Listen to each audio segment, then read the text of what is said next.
तो मूवी के शुरुआत में हम लूना नाम की लड़की से मिलते हैं जो कि ओल्ड टूम्स को साफ कर रही होती है। लूना काफी गरीब थी और वो यहाँ साफ सफाई करके अपना और अपने छोटे भाई जॉनस का पेट पालती थी। अब जॉनस भी यहाँ लूना के साथ था जो कि भाग दौड़ रहा था, और क्योंकि जॉनस को अस्थमा की प्रॉब्लम थी तो साफ सफाई से जो डस्ट उड़ता है ना, उससे जॉनस को प्रॉब्लम्स होती थी। खैर, काम खत्म करने के बाद लूना जॉनस के साथ अपने घर जाती है जहाँ उसकी माँ और दादी भी रहती है। लूना की माँ एक टूरिस्ट गाइड का काम करती है, लेकिन वो इससे कुछ खास कमा नहीं पाती। वहीं लूना की दादी काफी अजीब सी हैं, जहाँ वो पड़ोसियों का फ्यूचर प्रिडिक्ट करने का काम करती हैं। जॉनस को आजमा होने की वजह से लूना हमेशा उसकी हेल्थ को लेकर परेशान रहती है। इसी बीच लूना की माँ उसे क्रूज शिप पे काम करने के लिए फोर्स करती है ताकि वो थोड़े ज्यादा पैसे कमा सके और घर की कंडीशन सुधर सके। लेकिन लूना अपने बीमार भाई को अपने माँ के भरोसे छोड़ना नहीं चाहती थी, क्योंकि उसकी माँ बच्चों का ज्यादा ध्यान नहीं रखती थी एंड खुद ही काफी समय गायब हो जाती थी। फिर भी घर की मजबूरी को समझते हुए लूना क्रूज की जॉब के लिए हाँ कर देती है। जाने से पहले वो अपने भाई से प्रॉमिस करती है कि वो जल्द ही वापस आ जाएगी।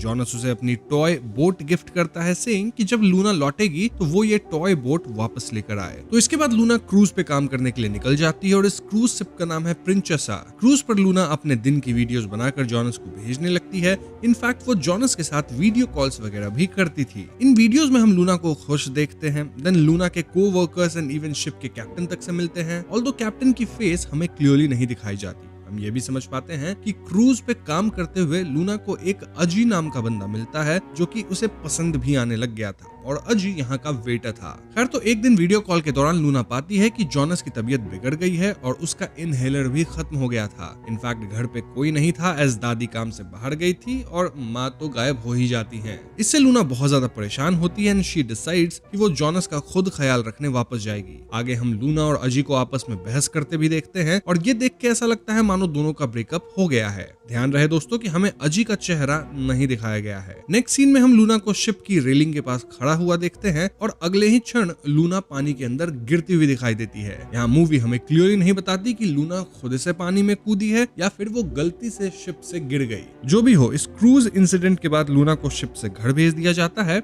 और घर आकर वो अपने भाई जॉनस से मिलती है एंड सबसे पहले अपनी माँ के बारे में पूछती है। लेकिन जॉनस को नहीं पता होता कि उनकी माँ कहाँ गई है। I mean, उनकी माँ हमेशा गायब ही हो जाया करती थी। घर के अंदर लूना को पिछले कुछ महीनों के अनपेड यूटिलिटी बिल्स मिलते हैं। देन घर की हालत देखकर लूना अपनी दादी से पूछती है कि वो तो पैसे भेजा करती थी ना, तो उससे घर का सुधार क्यों नहीं हुआ। इस पर दादी कहती है कि वो अभी अपने कस्टमर्स से बात कर रही है और इस बारे में बाद में बात करेगी। लेकिन दोस्तों, हमें दिखता है कि उस वक्त दादी के पास कोई भी कस्टमर्स थे ही नहीं। इसी दौरान हम लूना को एंटी डिप्रेसेंट मेडिसिन लेते हुए भी देखते हैं। अब घर की हालत इतनी बुरी थी कि वॉशरूम वगैरह भी पूरी तरह से क्लॉग्ड था, जिसे लूना साफ कर रही थी। अगले दिन लूना अपनी माँ को कॉल करती है, लेकिन फोन रीचेबल नहीं होता। लूना जोनस से पूछती है कि इनकी माँ अपना सीक्रेट स्टैश कहाँ रखती है, और जोनस लूना को कमरे में एक जगह दिखाता है। इस जगह पे कुछ सामान वगैरह था और माँ के सामान में से एक होटल का कार्ड और एक ईयर रिंग मिलता है। अब यूजुअली ईयर रिंग जोड़ा होता है, लेकिन यहाँ सिर्फ एक मिला है, यानी कि इसका जो जोड़ा है वो कहीं खोया है। लूना को लगता है कि शायद उसकी माँ इस होटल वाले कार्ड में, जो कि यहाँ मिली है, उसी होटल में होगी। इसी सब के बीच लूना को कुछ डरावने विजन्स आने लगते हैं जो क्रूज के इंसिडेंट से जुड़े हुए लगते हैं। खैर, अगले दिन लूना अपनी माँ को ढूंढने उस होटल के एड्रेस पे पहुंचती है। होटल के बाहर उसकी मुलाकात एक तेरे नामक लड़की से होती है जो खाने के लिए लूना से पैसे मांगती है। लूना तेरे को पैसे देती है और यहाँ तेरे लूना को होटल के अंदर जाने से पहले सावधान करती है। तेरे बताती है कि वो खुद भी पहले इस होटल में जा चुकी है और जो लोग यहाँ जाते हैं उनका दिमाग धीरे धीरे खराब हो जाता है। तेरे के हिसाब से होटल के अंदर वाले लोग बाहर से आने वाले लोगों का ब्रेन सक कर लेते हैं। अब क्योंकि तेरे का वेशभूषा अजीब था और वो भीख मांग रही थी, तो लूना इसे इग्नोर करके होटल के अंदर जाती है। इस होटल का नाम था P77 और अंदर जाते ही लूना देखती है कि लॉबी के बिल्कुल बीच में एक बड़ा सा पेड़ लगा हुआ था। जैसे ही लूना इस ट्री को छूती है, उसके हाथ पे छोटी सी कट आ जाती है जिससे लूना को चक्कर आने लगती है। अब इससे पहले लूना नीचे गिरती, यहाँ एनास्तासियो फोकालोर नामक एक बंदा आता है जो कि खुद को लॉबी का मैनेजर बताता है। एनास्तासियो कहता है कि वो लूना का इंतजार कर रहा था। ना, लूना तो इस बंदे को जानती नहीं, तो फिर एनास्तासियो उसका इंतजार क्यों कर रहा था। वो बताता है कि लूना की माँ यहाँ काम करती थी और वही लूना को रिकमेंड करी है। इनफैक्ट लूना को उसकी माँ की जगह पे ही रिप्लेस किया जा रहा है फॉर क्लीनिंग वर्क। एनास्तासियो कहता है कि कंपनी के रूल्स के हिसाब से बाहर के लोगों को जॉब देना अलाउड नहीं है, फिर भी वो लूना को पेंट हाउस 7 फ्लोर 77 की चाबी दे देता है, सेइंग कि लूना वहां जाके क्लीनिंग कर सकती है। लूना के लिए वो एक्सेप्शन दिया है। अब इसी सब के दौरान लूना को एक बंदा दिखता है जो कि उसको देख के स्माइल करता है और लूना भी उसे स्माइल बैक करती है। खैर तो फाइनली लूना पेंट हाउस तक जाती है जहां P77 बोर्ड लगा हुआ था और लूना पहले इस बोर्ड को क्लीन करती है। इसके बाद लूना अपनी मेडिसिन लेती है एंड देन पेंट हाउस के अंदर जाती है। अब दोस्तों अंदर का नजारा एकदम आलीशान था। ये पेंट हाउस किसी बहुत अमीर इंसान का लग रहा था। लूना को यहाँ अपनी माँ की ईयर रिंग्स का दूसरा पीस भी मिलता है, विच मीन्स कि जरूर उसकी माँ यहाँ काम करती होगी। तभी यहाँ लूना की मुलाकात पेंट हाउस के ओनर कपल से होती है जिनका नाम था एंड्रू एंड सोनिया। सोनिया को ऑस्टियोआर्थराइटिस की प्रॉब्लम होती है जिसकी वजह से उनके पैर टेढ़े हो चुके थे और चलने के लिए उन्हें वॉकिंग स्टिक की जरूरत पड़ती थी। सोनिया की स्टिक भी किसी पेड़ के ब्रांचेस जैसी दिख रही थी जो कि इस पेंट हाउस के ट्री वाले थीम से मैच होती थी। ये कपल लूना से पूछते हैं कि वो कौन है और यहाँ अंदर कैसे आ गई, और इस पे लूना का कहना था कि वो अपनी माँ नटालिया को रिप्लेस कर रही है एज अ क्लीनर। लेकिन दोस्तों एंड्रू और सोनिया यहाँ लूना की माँ नटालिया को पहचानने से इनकार कर देते हैं और लूना से चले जाने को कहते हैं। इसी बीच लूना को एक औरत की घोस्ट एक क्षण के लिए दिखती है, बट अगले ही क्षण इट वाज नॉर्मल। लूना अपने आप को संभालते हुए इस ओनर कपल से जॉब के लिए रिक्वेस्ट करने लगती है और आखिरकार ये कपल उसे रखने के लिए मान जाते हैं। इस पॉइंट पे हम व्यूअर्स एक और घोस्ट को यहाँ देखते हैं। Anyways coming to the job, Luna को यहाँ 5 दिन के लिए क्लीनिंग और सेटिंग का काम मिलता है और उसे स्ट्रिक्टली मना किया जाता है कि वो किसी भी बाहर के इंसान को घर के अंदर नहीं लाएगी। इसी दौरान लूना को घर के अंदर एक लड़की की स्टैचू भी दिखती है। अब काम शुरू करते हुए लूना अपने भाई को वीडियो कॉल करके ये पूरा घर दिखाती है। कॉल के दौरान जॉनस बीमार दिखता है और उसे आजमा अटैक आ जाता है। ये देख के लूना बुरी तरह घबरा जाती है, लेकिन अगले ही पल लूना नींद से उठ जाती है। जी हाँ दोस्तों, ये लूना का सिर्फ एक नाइटमेयर था और इससे क्लियर होता है कि लूना अपने बीमार भाई को लेकर बहुत ज्यादा चिंतित रहती है। अब उस रात घर लौटने के बाद लूना अपनी दादी के पास जाकर अपना हॉरोस्कोप चेक करवाती है। दादी उसे बताती है कि लूना किसी को कर्स करी है और जब लूना पूछती है कि वो किसको कर्स कर दी तो दादी कहती है कि लूना ने खुद को ही कर्स कर लिया है। जी हाँ दोस्तों, दादी बताती है कि लूना फियर और रिग्रेट से भरी हुई है और उसके अंदर बहुत ज्यादा गिल्ट है। ये सुन के लूना तुरंत टॉपिक चेंज करती है, सेइंग कि उसे P77 में अपनी माँ की ईयर रिंग्स मिली है, मतलब लूना को उसकी माँ के बारे में वहीं से कुछ पता चलेगा। इस पर दादी कहती है you can't let go, they are feasting over you. अब देर रात को लूना अपने भाई को बताती है कि वो कितनी लग्जूरियस जगह पे काम करती है एंड नेक्स्ट डे वो अपने भाई को भी अपने साथ ले जाने का प्लान बनाती है। अपने साथ इसलिए क्योंकि वो जॉनस को अपनी नजरों के सामने रखना चाहती थी to take care of him. बस फिर क्या था, अगले दिन लूना अपने भाई जॉनस को लॉबी स्टाफ से छुपाते हुए पेंट हाउस 77 में लेके आती है। अंदर आकर लूना नोटिस करती है कि पिछले दिन साफ सफाई करने के बाद भी यहाँ काफी मिट्टी जमी हुई थी। इसी दौरान जॉनस को एक पजल बॉक्स मिलता है जिससे वो खेलने लगता है। बाथरूम में जाकर लूना बाथ टब देखकर सोचती है कि वो अपने भाई को अच्छे से नहा देगी, लेकिन दोस्तों यहीं से पैरानॉर्मल एक्टिविटीज शुरू हो जाती हैं। एक पल जॉनस बाथ टब में होता है और अगले ही पल वो टब के बाहर मिलता है। तभी लूना के फोन पे उसकी क्रूज शिप वाली कोवर्कर फ्रेंड का कॉल आता है। वो लूना को खुश देखकर पूछती है कि क्या वो क्रूज इंसिडेंट से उभर पाई है और लूना उस इंसिडेंट को बस एक एक्सीडेंट कह के टालने लगती है। एंड इससे पहले लूना की कोवर्कर आगे कुछ पूछती, लूना फोन ही कट कर देती है। इसके बाद लूना खुद बाथ टब में रिलैक्स करने लगती है, लेकिन अगले ही क्षण वो बाथ टब के अंदर खिंच के डूबने लग गई थी। इस सिचुएशन में लूना को क्रूज पर हुए हादसे के फ्लैशबैक्स आने लगते हैं। मिरर में हमें लूना के पीछे एक भूतिया लड़की दिखाई देती है। इनफैक्ट लूना को यहाँ एक स्पाइडर भी दिखता है। लूना सोचती है कि ये सब उसकी इमेजिनेशन है और ये इमेजिनेशन शायद मेडिसिन के साइड इफेक्ट्स की वजह से आ रही है। इसी सोच के साथ वो अपनी मेडिसिन डस्टबिन में फेंक देती है। इसके बाद Luna paint house owner Sonia के कपड़े पहनकर फोटोज लेने लगती है। तभी जॉनस उसे हाइड एंड सीक खेलने के लिए कहता है और लूना जॉनस के पीछे भागने लगती है। इसी दौरान लूना के फोन पर उसकी माँ का कॉल आता है जो कि काफी समय से गायब थी और लूना जॉनस को ढूंढते हुए कॉल रिसीव करने की कोशिश करती है। लेकिन दोस्तों लूना को पता लगता है कि उसकी माँ का फोन समहाउ जॉनस के हाथ में था और वही लूना को फोन किया था। ऐसे में लूना सोचती है कि जरूर जॉनस को उसकी माँ का फोन इसी घर में मिला होगा। जो भी हो, इस इंसिडेंट के बाद घर में और भी पैरानॉर्मल एक्टिविटीज शुरू हो जाती हैं और जॉनस तो अब भी हाइड एंड सीक खेलने में ही लगा था, जहां वो एक पर्दे के पीछे छिप जाता है। अब जैसे ही लूना उसके पास जाने वाली होती है तभी पेंट हाउस की जो ओनर है सोनिया वो यहाँ वापस आ जाती है। दरअसल वो अपना पासपोर्ट ले जाना भूल गई थी, इसीलिए सोनिया वापस आ गई थी। सोनिया लूना से कहती है कि वो उसकी माँ से ज्यादा अच्छी वर्कर है और ये सुन के लूना वाज लाइक कि आप पहले बोली थी कि आप तो मेरी माँ को नहीं जानती, लेकिन अब आप बोल रही हैं कि मैं अपनी माँ से ज्यादा बेहतर काम करती हूँ, व्हिच मींस कि आप मेरी माँ को जानती थी। ये सुन के सोनिया वाज लाइक लूना की माँ नटालिया इस घर में चोरी करने लग गई थी और सोनिया नहीं चाहती थी कि लूना अपनी माँ की करतूतों के कारण एम्बैरस हो, इसीलिए वो लूना से ये बात छिपाई थी। वैसे दोस्तों सोनिया नोटिस कर लेती है कि लूना उसके कपड़े पहनी है, उसके बाथटब में नहा रही है एंड ऑल। स्टिल सोनिया गुस्सा नहीं करती, रादर वो उसे ये कपड़े रख लेने को कहती है जो कि एक फ्यूनरल ड्रेस था। सोनिया कहने लगती है कि तुम मेरे कपड़े पहन लो, मेरे घर को एंजॉय करो, मेरे फ्रिज में पड़ा हुआ खाना भी खा जाओ, मुझे कोई प्रॉब्लम नहीं है। सोनिया बस एक वार्निंग देती है कि लूना घर के अंदर किसी अनइनवाइटेड गेस्ट को ना लाए, वरना वो गेस्ट यहीं रह जाएगा, बाहर नहीं जाएगा। ये सुन के लूना वो सरप्राइज, लेकिन इससे पहले वो कुछ पूछती सोनिया यहाँ से निकल लेती है।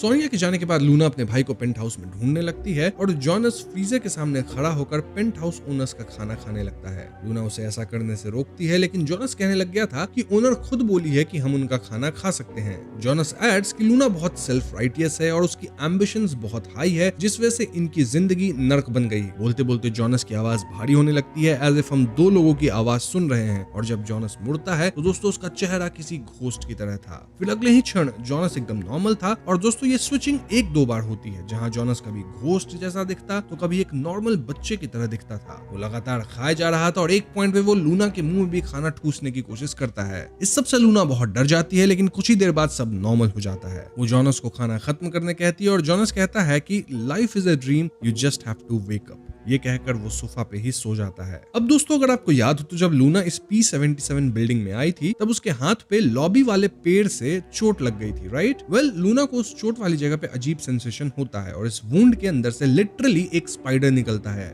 जी हाँ दोस्तों, अगले ही क्षण लूना को ऐसा लगता है मानो वहाँ कोई कीड़ा नहीं था, रादर ये तो सिर्फ उसकी एक फीलिंग थी। लूना को लगने लगा था कि ये सब जो इमेजिनेशंस उसकी हो रही है ना, वो सब मेडिसिन की साइड इफेक्ट है। इस पॉइंट पे लूना सोचती है वो अपने ओनर के ड्रेस को उतार देगी, लेकिन तभी लूना को लिविंग रूम से किसी लड़के की आवाज आती है। ये वही लड़का था दोस्तों जिसे देख के लूना लॉबी के अंदर स्माइल करी थी, और ये लड़का अपना नाम थियो बताता है। थियो ऑपोजिट वाले कमरे में ही रह रहा था और यहाँ वो इस पेंट हाउस के ओनर से बो टाई लेने आया था। थियो तुरंत लूना की खूबसूरती को कॉम्प्लीमेंट करता है और वो लूना की दवाइयां रखा पाता है जो कि एंटी डिप्रेसेंट्स थे। थियो लूना से पूछने लगता है कि आखिर लूना की लाइफ में ऐसा क्या हुआ कि उसे डिप्रेशन की डबल डोज दवाइयां लेनी पड़ रही है। लूना इन क्वेश्चंस को इग्नोर करती है और वो कहती है कि वो थियो से पहले भी कभी मिल चुकी है। इस पॉइंट पे थियो अपने कैमरे से लूना की एक फोटो लेता है और फोटो देखने पे लूना पाती है कि फोटो के बैकग्राउंड में एक पेड़ है, जबकि लूना तो घर के अंदर थी, यहाँ एक ट्री कैसे हो सकती? इस पे थियो कहता है कि कभी कभी कैमरे में ग्लिचेस आती हैं जिससे दो फोटोज ओवरलैप हो जाती है। फिर थियो अजीब बात कहने लगता है कि हम लोग तुम्हारे जैसे लोगों से जेलस होते हैं, देन मैंने इस फोटो के जरिए तुम्हारे सोल को कैप्चर कर लिया है, वगैरह वगैरह। आगे थियो लूना से फ्लर्ट करने लगता है और वो लूना को एक मैस्करेड बॉल के लिए इनवाइट करता है। थियो का कहना था कि लूना उसे डांस करने में हेल्प करे फॉर द बॉल, और ऐसे में दोनों सीरीज से गाना प्ले करके डांस करने लगते हैं।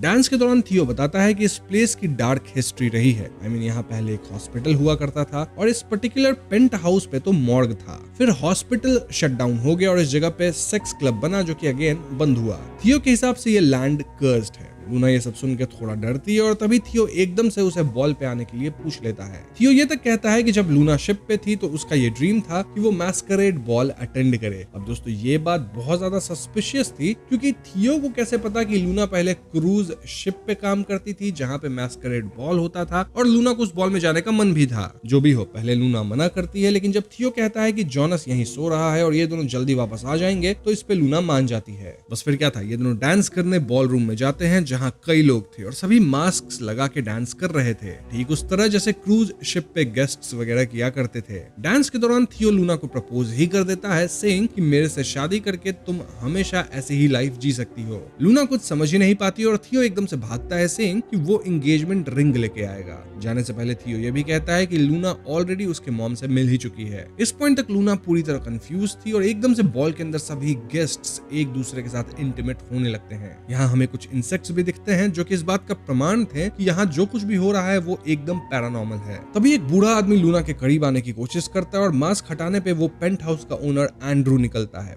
अब दोस्तों डांस के दौरान सभी लोगों को एक हाफ रशियन डॉल दिया गया था जो कि उन्हें अपने पोटेंशियल पार्टनर के साथ मैच करना था और लूना का जो डॉल था वो एंड्रू के साथ ही मैच हुआ था। पार्टी में सभी लूना की तरफ देखने लगते हैं और उसे घेर के उसके करीब आने लगते हैं। हम यहाँ एंड्रू, सोनिया और इवन थियो को देखते हैं जो कि एबनॉर्मल वे में लूना की तरफ बढ़ रहे थे। ऐसा लगता है कि थियो ही एंड्रू और सोनिया का बेटा है और ये लोग कहने लगते हैं कि लूना पहली लड़की नहीं है जो इनकी विक्टिम बनी है। लूना इस सब से डर के यहाँ से भाग निकलती है। वो वापस पेंट हाउस में आती है जहाँ उसे सोफा पे जॉनस की जगह कुछ कपड़े दिखते हैं। दिन घर में एक बॉक्स खोलने पे उसे जॉनस की लाश दिखती है और यहाँ सीन बार बार चेंज होता है। कभी सीन पेंट हाउस का था, कभी मॉर्ग का और हर सीन में जॉनस खत्म होके पड़ा हुआ था। तभी पीछे से जॉनस आता है जो कि लूना को अपने होश में लाता है और लूना पेंट हाउस में एक रशियन डॉल ओपन करती है जिसके अंदर ढेर सारे फोटोज थे। इन फोटोज में वो तेरे की फोटो भी देखती है व्हिच टेल्स अस कि तेरे भी इस जगह पे आई थी और अब उसका क्या हाल है वो तो हम जानते ही हैं। लूना डिसाइड्स कि वो यहाँ से भागेगी, लेकिन तभी पेंट हाउस में एंड्रू, सोनिया और थियो आते हैं जो कि लूना के सोल को कैप्चर करने की बात करते हैं। फिर यहाँ पार्टी वाले मास्क्ड लोग आते हैं जो कि लूना और जॉनस को घेर लिए थे।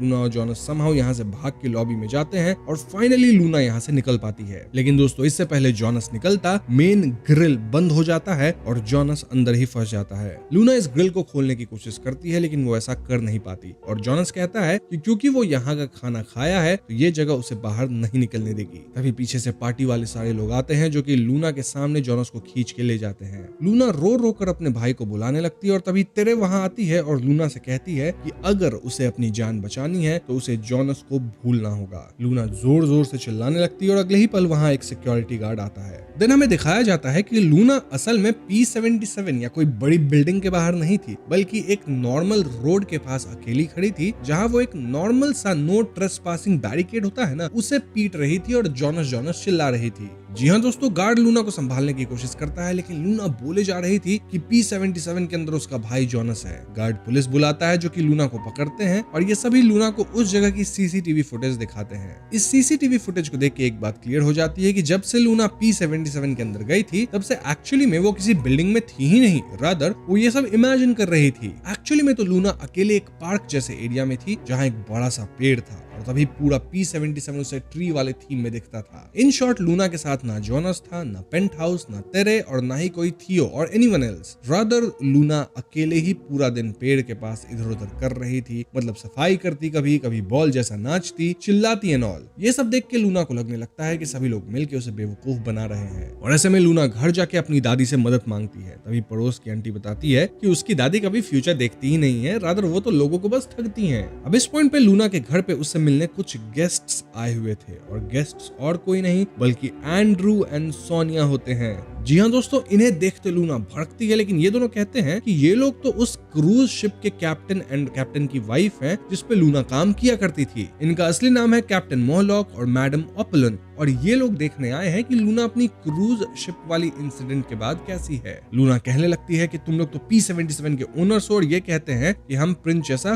क्रूज शिप चलाते हैं और हमारे शिप की जो लोगो है वो ऐसी दिखती है मानो P-77 है, मतलब P-77 जैसी। लूना को कुछ समझ नहीं आता और वो बहुत परेशान होने लग जाती है। इस पॉइंट पे हम व्यूअर्स को सब बताया जाता है कि एक्चुअली में यहाँ क्या हुआ है। दरअसल जब लूना क्रूज शिप पे काम कर रही थी तो एकदम से उसे जॉनस का कॉल आया था। जॉनस घर पे अकेला था और उसका इनहेलर भी खत्म हो चुका था। इनफैक्ट उसे सांस नहीं आ रही थी। ये देख के लूना चिल्लाने लगी और वो किसी तरह जॉनस की मदद करना चाहती थी। लेकिन दोस्तों इस वीडियो कॉल पे ही जॉनस एक्चुअली में समाप्त हो गया था। जी हाँ दोस्तों, लूना इससे ट्रॉमेटाइज्ड हो गई और इस पूरे घटना को शिप पे कई लोग देखे थे इंक्लूडिंग मैडम अपोलोन। वहाँ अजी लूना का बॉयफ्रेंड था जो कि उसे संभालने की कोशिश किया था लेकिन लूना अजी से भी ब्रेकअप कर ली। दिन एक दिन लूना शिप से पानी में भी कूद गई थी, फिर लूना को बचाया गया और इसी कारण से उसे छुट्टी देके घर वापस भेजा गया। अब जब से लूना रिटर्न करी जॉनस कभी था ही नहीं और लूना उसे बस इमेजिन कर रही थी, यानी कि लूना मेंटली एक्सेप्ट ही नहीं करी कि जॉनस कभी खत्म हुआ भी है। इस पॉइंट पे कैप्टन मोहलॉक और मैडम अपोलोन कहते हैं कि वो अपने साथ अजी को भी लेके आए हैं एंड अजी और कोई नहीं बल्कि वही था जो कि लूना के इमेजिनेशन में थियो है। जी हाँ दोस्तों, अजी को देख के लूना और फ्रीक आउट करती है और उसे शांत करने के लिए उस शिप वाले डॉक्टर को भी लाया जाता है जो कि वहां लूना को दवा वगैरह देता था। ये डॉक्टर वो बंदा है जिसे लूना P-77 के लॉबी में एज मैनेजर इमेजिन की थी विथ नेम एनास्टासियो। यानी कि दोस्तों लूना रियल लाइफ में जिन लोगों से क्रूज शिप पे मिली थी उन्हें ही वो अपने इमेजिनेशन में दूसरी आइडेंटिटी दे दी थी। इस पॉइंट पे लूना को फिर से इमेजिन होने लगता है कि ये लोग किसी तरह के डेविल्स हैं जो कि खुद को darkness of the lord's light और ग्रैंड चिल्ड्रन ऑफ नेफिलिम बता रहे होते हैं।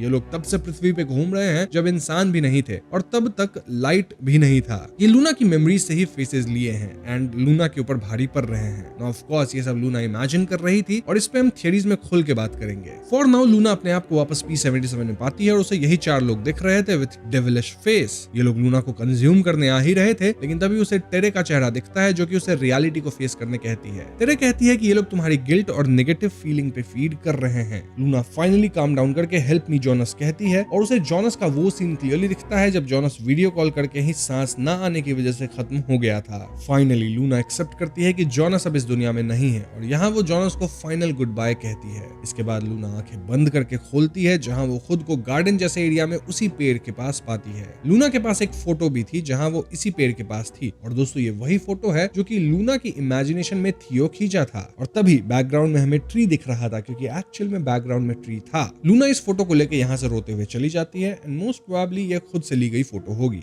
यहाँ से सीन कुछ दिनों बाद का आता है जब लूना पहले से काफी ठीक हो चुकी है और उससे मिलने अजी आता है। अजी लूना को फ्लावर्स वगैरह देता है और वो क्रूज पे काम करने वापस जाने वाला है, लेकिन जाने से पहले वो लूना से मिल के जाना चाहता था। This tells us कि अजी अब भी लूना को छोड़ना नहीं चाहता है, रादर दोनों एक दूसरे से प्यार तो करते ही हैं। इसके बाद लूना अपने घर जाती है जहां उसकी माँ वापस आ चुकी है। लूना की माँ उससे सॉरी कहती है, लेकिन लूना वाज लाइक कि इस अनहोनी में किसी की गलती नहीं है। लूना की माँ कुछ पैसे जुगाड़ के जॉनस की बॉडी मॉर्ग से निकलवा के क्रिमेट करवा ली थी और वो लोन लेके पैसे देके एक स्पॉट भी परचेज करी थी टू पुट ए टूम्ब, ताकि ये लोग जॉनस को याद रखें। लूना, उसकी माँ और दादी फाइनली जॉनस के टूम्ब वाले प्लेस पे जाके अपनी श्रद्धांजलि देते हैं और लूना वहाँ वो टॉय बोट रख देती है जो कि जॉनस उसे दिया था। यहीं पे P-77 फिल्म खत्म हो जाती है। तो दोस्तों ये थी फिल्म की कहानी और अब हम इससे जुड़ी थियरीज पे बातें करेंगे। सबसे पहले और सबसे स्ट्रॉन्ग थियरी जो मूवी के एंडिंग से डायरेक्ट कनेक्ट होती है वो है साइकोलॉजिकल पर्सपेक्टिव, यानी लूना का मेंटल ब्रेकडाउन। इस थियरी के हिसाब से P-77 कोई बिल्डिंग नहीं थी बल्कि लूना का टूटा हुआ दिमाग था। लूना शुरू से ही बहुत एम्बिशियस थी, उसे गरीबी से नफरत थी और वो हमेशा जॉनस से कहती थी कि एक दिन ये लोग भी बड़े बड़े बिल्डिंग्स में रहेंगे जहाँ धूल नहीं होगा और जॉनस आराम से सांस ले सकेगा। यही एम्बिशन उसे जॉनस को छोड़कर क्रूज शिप पे ले गया, लेकिन जब जॉनस उसकी आंखों के सामने वीडियो कॉल पे खत्म हुआ तो लूना का दिमाग उस गिल्ट को बर्दाश्त नहीं कर पाया। उसका माइंड फ्रैक्चर हो गया और उसने रियलिटी को रिजेक्ट कर दिया। ट्रॉमा इतना गहरा था कि लूना सोचती है कि जॉनस अब भी जिंदा है। अब जो P-77 बिल्डिंग हम देखते हैं